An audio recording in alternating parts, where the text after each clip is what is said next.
And welcome sa aming Cherry's Corner! Good morning, my friend, did you read? Good morning, friend Cherry, and good morning po sa ating lahat. Ang episode namin, Negosyo ngayong summer. Summer, yes. Ano ba mga negosyo ang patok ngayon? Napakainit ng panahon. So ano nga ba pwedeng mga negosyo, mga ideal na negosyo na pwede nating simulan o pwede nyong simulan na negosyo sa maliit lamang na puhunan. Yes, tama ka doon, friend. Tulad ng iba dyan, nahirapan dahil wala pang trabaho. Ngayon ang chance nyo para makapagnegosyo ng kahit maliit lang ang puhunan ay patok na patok dahil ngayon ay tag-init. Yes, at syempre nga naman kapag ganitong panahon ng tag-init, nag-research po ang ating pong Cherry's Corner ng mga negosyo na pwede nyong gawin sa mababang puhunan, maliit na puhunan. Kung kayo ay miss ng tahanan at kung si Mr. ay medyo nakukulangan kayo sa kanyang inaabot na sweldo para budget sa pang-araw-araw nyo, pwede pong yung mga isasuggest po namin, pwede nyo pong gawin na negosyo. Yes, ano nga ba? Kahit sa loob lang kayo ng bahay, di ba, friend? Tulad na sa malamig, di ba, friend? Ang ating maliit na puhunan na kayang-kaya nyo lang ay tulad ng sagugulaman. Oo. Pwede ka na magnegosyo. Yes. Kung meron ka naman rep, gawa ka ng yelo, tapos maggawa ka ng arnibal, bibili ka ng mga ilang takal na sago, siguro 5 sago na takal. Yes, dahil ang sagot gulaman ay paborito yun ng mga bata, di ba, friend? Yes. At speaking of sagot gulaman, yan po ang negosyo ni DJ noong ako'y grade 2. Ganun, friend. Almost 7.5 years old ako, nagtitinda na ako ng sagot gulaman sa labas ng aming bahay.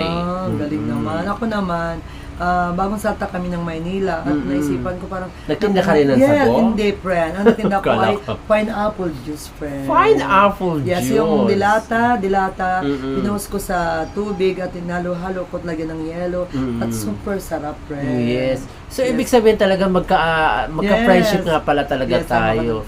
Kung ikaw ay nagtinda ng pineapple juice, ako naman po nagtinda ng sagot gulaman. Kasi inisip ko kasi, pag pineapple juice, friend, ang papa ko baka mapainom kasi siyempre high blood siya. At least, may inom siya ng pineapple juice, tulong pa yun para bumaba ang kanyang blood pressure. At dahil meron pang benepisyo ang pag-inom ng pineapple juice. Tapos yung iba dyan, kung talagang kung walang trabaho ang mister nyo, makatulong sa inyo, ay bibiyak siya ng buko at gawin yung buko juice. Buko juice. So, isang natural din yan na maganda rin sa ating katawan. Oo, sa kidney. Masarap ang lasa kasi ng buko juice. Lalo na kung no masyadong preservative. Yung natural lang talaga. Natural talaga. Yung marami siyang buko na nilagay, lalo na pag inanoan na tsaka yung maraming sabaw. Yes, tama ka. No, walang masyadong tubig at tsaka asukal na timpla. Yes, magandang ano po yan, yung mga sa malamig, sagot gulaman, pineapple juice at buko juice. So, ayan yung sa malamig. No? May isa pa, friend. Hindi lang isa. Halimbawa, nagtimpla tayo ng juice. Yung mga juice dyan. At may sobra tayo. Bakit hindi natin gawing ice candy? Oo, yun. Pwede naman kapag medyo hindi masyado naubos agad. Pwedeng gawin mong ice candy. Yes, so may party, may birthday, yung isang container dyan ng ng mineral water o nitemplahan mo ng timplahan. Diyan, naubos pwedeng gawing ice candy, di ba, friend? Yes, oo. Isang may iba't ibang flavor, di ba? Yes, merong depende sa gusto niyo, strawberry o mango o ako gusto orange. kong flavor ng ice candy, avocado. Yes, pareho tayo, friend. Ang sarap ng avocado. Gusto kong avocado na flavor ng ice candy. Saka rin, friend, gatas, syempre. Tsaka gusto ko yung syempre, of course, kapag may gatas yung avocado at yung mango. Yes, gusto ko rin yan. Mango din. Oo, at ialita mango. ko, madalas siya pag tag-init, madalas siya ice candy, mango pa. Tsaka gusto ko rin sa ice candy, nung ako elementary, mahilig ako bili ng ice candy na yung sago, yung malilit na sago. Ganon. Ang sarap no? Nung nag-aaral pa tayo ng mga elementary, natandaan natin high school, kahit naglalakad tayo, nag-aano tayo ng ice candy, kumakain lang ng ice candy, oo. At saka lang yan, at least, ewan ko, magkano na ba ice candy ngayon? 5 pesos, 10 pesos? 10 na friend. 10 pesos. Kasi medyo malaki na ang gawa So, ngayon, hindi kagaya dati maliit. Oo, maliliit Ngayon, lang. malaki na. Oo, Malaki. ngayon, tapos medyo makapal. Meron din kasi Makapal kaya 10 friend. Parang gawa na parang fruit salad na siya friend eh. Oo, pwede rin Yes, yung medyo fruit salad, yes, yung ice candy. Oo. Yan. So parang mas na level up na ngayon ng mga ice oo, candy, level up di na ba? fruit salad na sa dati pa, lang, simpleng flavor O lang. plain, simpleng flavor na orange lang eh. Yes, tama ka dun, Oo. friend. So ngayon, iba't ibang flavor na. Oo. Basta ang isa sa favorite ko talaga na ice candy, avocado. Ayan, pareho tayo friend. Na may Gusto ko. May milk. gatas, syempre. Of Yes. course. Ice buko. Ice ayan. buko.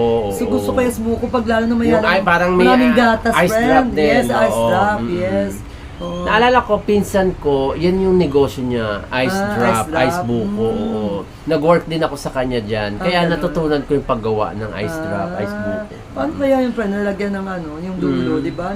Para may hawakan, di ba? Hindi, yun, nakatimplado na yun. Tapos, iaano mo na yun, tutusok mo na lang. Tapos palamigin Oo. sa ref para Minsan yung iba, kung gusto mo, di ba nakatimpla na yan, lagyan mo ng plastic, tapos tusok mo yung okay pala, friend. Oo. Parang gagawin siyang parang drumstick na rin ang labas, friend. Yes, yun. Yun. Hindi kaya, siyempre, hindi naman nila kaya yung drumstick pag sa bahay lang naman. Oo. Ice buko, ice candy lang ang kaya. Oo, pwede naman yun. At least medyo maliit lang na halaga, Yes. makakapagnegosyo ka Makakapagnegosyo na. na, Oo. yes. Kasi yun naman yung importante. Guys, kung kulang ang puhunan mo sa maliit na halaga, yung mga nabanggit natin kanina, Lalo yun na pwede sa nyo Gutgulama, gawin. napakaliit ng puhunan talaga. Oo, yung sa malamig talaga, murang-mura lang yan. Kasi bibili pa sila nagayan. Yung lalagyan. Lalagyan. Oo. Pero naman, kasi kung talagang bibili ka pa ng lalagyan, bibili ka pa ng asukal, Yes. bibili ka pa ng takalan, Mga tapos 500 siguro, plastic. friend. 500 siguro, friend. Kaya, Pwede, makompleto na mababa pa rin. dyan. Kompleto na rin, oo. Si plastic, tsaka yung takalan. At di ba, least, friend? almost 500 na Yes. makapagnegosyo One ka time na naman gagawin yun. Oo. Dahil yung takalan saka yung lagayan Magagamit mo naman Yes, forever yun. Hanggang maingat lang talaga sila magamit. Correct. Malay mo, magkaroon ka pa ng ibang mga pwesto. Tama ka dun, friend. Magandang pwesto kasi maraming mataong lugar. Yes, matao. Tulad ng mga malapit sa school. Malapit sa school, Malapit sa palengke. Yan. malapit sa along Yes, highway. Yes, tama ka dun, friend. Yan yung mga minsan negosyo. maglalakad, nauhaw. Talagang inom at inom yun. Sa ice candy, ice drop, pwedeng kumuha ka na lang ng taga-benta mo. Yes, Pwede rin. nilalako niya. Oo, Ano, nilalako, diba? ilagay sa ice box. Ice box. At may isa pa friend na na pinakapaborito natin. Pwedeng gawin nilang negosyo. Yes, pwedeng gawing negosyo. Yung lalo na sa may konting puhunan. Dahil siyempre maraming nilalagay na yan, na mga tulad ng mga kung anong klaseng fruits ang gusto nilagay. Walang iba kundi ang halo-halo. Wow. The favorite. Yes. Paborito ko Halo-halo. talaga. Yes, paborito Sa ko talaga. halo-halo ba, anong mga ingredients ang gustong-gusto mo sa halo-halo? Ubi, friend. Ubi ang gusto ko dun. Ubi halaya. Yan, Wow. ubi halaya. My Saka- favorite din. Saka may siyempre maraming ice cream. Ako, ang Ayan. gusto ko sa sa halo-halo, gusto ko sago, tsaka ube, ano pa ba, ice cream, and pinipig. Ano pa? Ayan, gusto ko rin yung pinipig. Pero iba Ayan. ayaw ng pinipig. Oo, kasing iba, siyempre, Bakit? dumidikit na sa ngipin nila ang pinipig, friend eh. Yung iba. Ganun. Kaya parang ayaw nila na lalo na pag kumain ka sa labas at dumikit na yung yung pinipig, nahirapan sila, friend. Kaya ako kahit na basta dumikit siya, basta masarap. Halo-halo Halo-halo no? na may pinipig. Masarap po. Talagang mapepreskohan ka sa Yes, init ng yes, panahon yes, ngayon yes, na tag-init. Yes, Kaya talagang magandang negosyo ang halo-halo. At may makikita ka na rin ang halo-halo na negosyo, hindi lang pang summer, pang pang masa talaga. Oo, na talagang meron nga sa mall na eh. Yes, meron Oo, din. meron na. Siyempre sa sikat na restaurant, siyempre, hindi na natin mabangkitin. Oo, yes. Yan talagang ninawawala ang kanilang halo-halo. halo-halo. Kahit hindi summer, talagang tinatangkilik kahit hindi summer ang Oo, halo-halo. Dahil masarap. Correct, oo. Yan. At may isa pa, friend. Na negosyo. Ice Coniello, friend. Ice Coniello, Yes. oo. Diba? Masarap din yun dahil Saging Coniello. saging kunyelo, saka lalo na pag marami yung mais kunyelo, friend. Oo, mais kunyelo. Yes, Isa sarap pa ng pala yan. mais, yes. Mais kunyelo mais at kunyelo, saging saging kunyelo. kunyelo. Oo. Maganda din Pero yun. ano mas gusto mo doon? Saging kunyelo o mais kunyelo? Siyempre pareho, friend. Kahit saan dyan, saging. Siyempre gusto ko yan, saging. Gusto ko rin yung mais. Ayan. Ikaw, saan Ang gusto ko doon? kasi sa mais, ginataang mais. Yun, maganda rin, Oo. friend. Pero saging kunyelo ako. Mas gusto ganun. ko. Oo. Ganun. Ano bang gusto mo sa saging kunyelo? Yung buo ba na kinakain mo o Buo, iwa-iwa siyempre. na? Gusto ko pa yung buo kasi gusto ko yung nasa Ay, slice hiwain mo siya. pa. Lalo sa slice siya, tapos medyo matamis-tamis. Yan. Mm. Yan gusto ko yan. Nung high school ako siyempre yun ang kamurang merienda Na merienda. Kaya, kasi kahit hindi ka na mag-anong saging pa lang, busog na. Tsaka healthy pa, di Yes, ba? healthy. Saging. Yes, tama ka Oo. lang, friend. Wow, Yan. sarap nun Sarap Saging talaga. kunyelo tsaka mais kunyelo. Mais kunyelo. Oo. Ayan. May isa Para pa. madalang. Yes, may isa pa, friend. Coffee jelly, and yes. mango, sago jelly. jelly. Yes, ayan. Grabe mga pangalan na yan. Imagine mo, friend, na parang sa pangalan pa lang, matatakaw na tayong kumain Coffee Talagang jelly, yes. iyan ay ginawa ko rin na negosyo noong nandun ako sa Saog Marilao pa. Sago jelly. Yes, mahilig sa kape dyan. Ito na ang chance nyo na Nagawin yung negosyo. Mahilig sa kape, pwede yung gagawing coffee jelly. Ang Coffee sarap jelly. ng pangalan, no? Oo. Coffee jelly. Magtitimpla ka na Yes. parang may kape lang, tapos Tapos, lalagyan mo ng slice-slice na yes, jelly. tama ka Oo, na. mga gulaman. Yes. Tapos lagyan mo ng gatas, Yes. tapos palamigin mo. Oh, Yes, yun na sarap. yung coffee jelly. And yung Mango, sago jelly. jelly. Imagine Oo. mo yan. Pangalan pa lang, matatakaw ka na, friend. Sa Oo, masarap mango, din yun. tapos biglang niluwa ng jelly ulit, friend. Talaga Yes. masarap na mga dessert yan, Yes, kaibigan. tama ka dun, friend. By order online, pwede nyo pong gawin yan. Yes. Ha?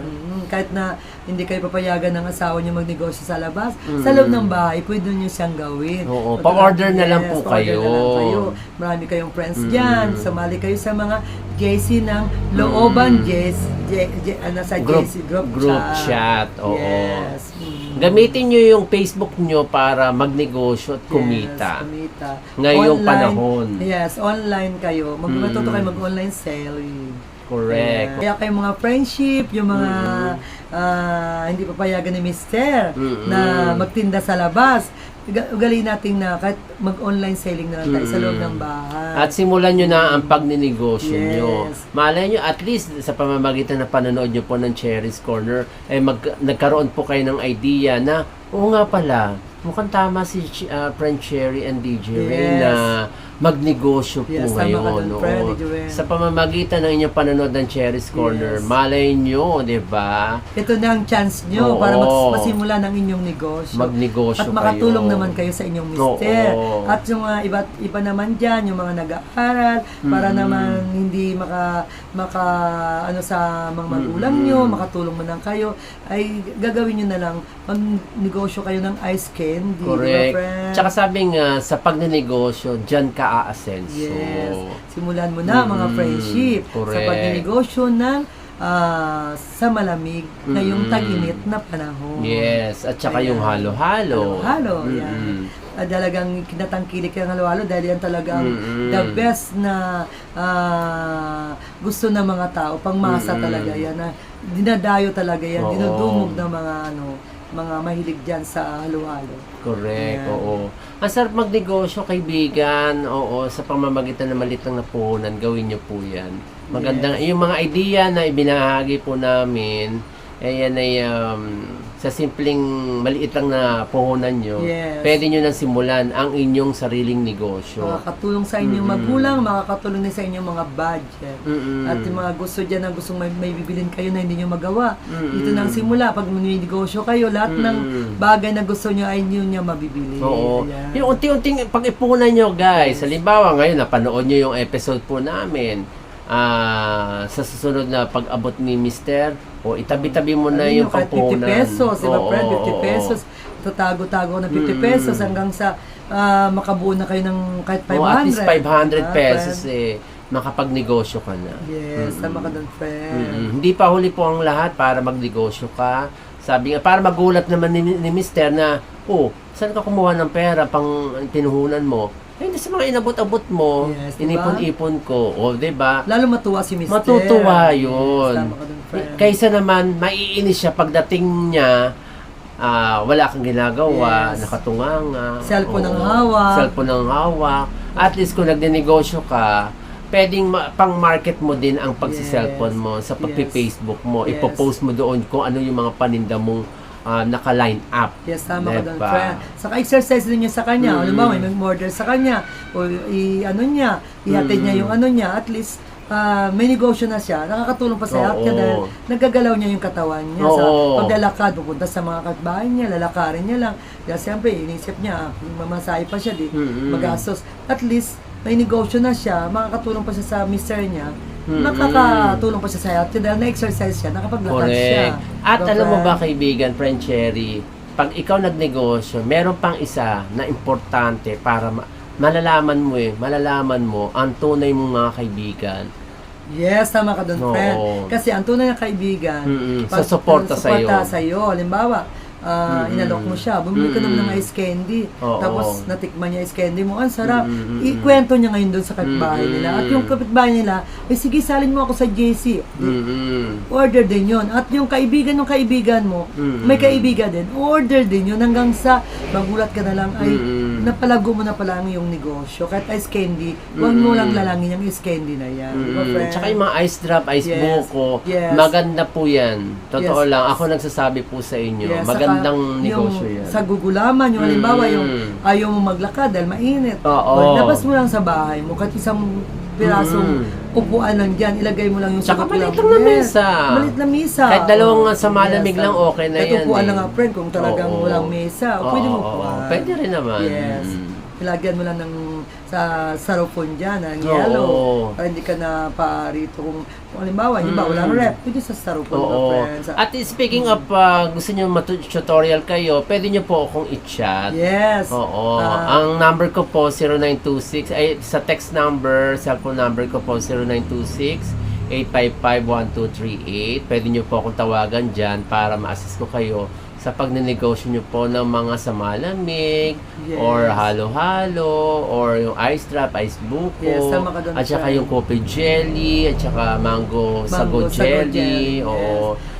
Kaya yung iba din, friend, na ayaw nang magtatawag, siyempre, aksaya rin silang load. Pwede kayong comment below, down below. Yes. Sasagutin naman ni friend Jerry ang inyong mga katanungan. Welcome po yan. Yes. Ang lahat ng pong inyong po mga katanungan, dahil nga po sa Cherry's Corner ay kayo po yung number 1 sa amin. Yes. At syempre, para matulungan namin kayo kung gusto nyo pong magkaroon ng ganun pong mga negosyo. Yes. Ma-assist po namin kayo about sa pagluluto, hanggang pag-preparasyon, at saka pag-marketing. Ituturo ko rin po sa inyo sa pag-marketing. At para maisama rin po natin kayo doon sa mga samahan ng mga negosyo, na maliliit na negosyo. Yes. Po kayo. Yan, mga friendship at talagang napakabait ng aking friend. Of course.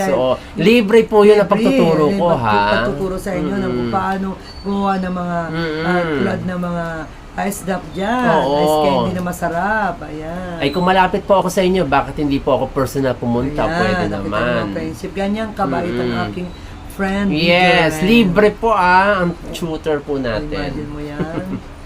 Kaya natutuwa ako sa iyo, friend, kung paano gumawa ng mga dapat hindi ko nagawa noon kasi nga walang nagtuturo kasi wala akong time magpunta sa na para mag-aral. Binigyan tayo ng knowledge ni Papa God, so i-share ko na rin po naman sa mga tao. Wow. Of course, lalo na sa ating mga viewers po. Yes. Yan, kaya thank you, friend, talaga. Yes. At naibahagi mo sa kanila kung paano gumawa ng ganito kung sakaling maraming magte-text sa'yo. Correct, Welcome na welcome po. Yan, parang ang bilis ang bilis ng oras, friend Cherry. Yan, maiwan na naman natin sila. Ang maganda kasi sa pagnenegosyo talaga, at least sarili mo yung oras mo, wala kang boss. Tsaka may asenso din talaga. Yes, tama ka doon, friend. Walang tuturo sa'yo ng ito ganitong gawin mo, ito mali ka. Hindi ka uutusan. Yes, yung tama ka talaga, friend. Maganda talaga magnegosyo. Totoo yan. Yan. Thank you, friend Cherry. Thank you, friend Jurain. Hanggang sa muli, mga friendship. Salamat nga pala sa mga nag-like, heart, at nag-comment, nag-share ng aming last episode namin ng Cherry's Corner. Maraming salamat Maraming po. salamat. Hanggang sa muli, mga friendship. Ito nga pala si Cherry Veloso. Thank you, my friend, Jurain. Thank you, friend Cherry. God bless to all. Bye. Hanggang sa muli. Bye. Salamat.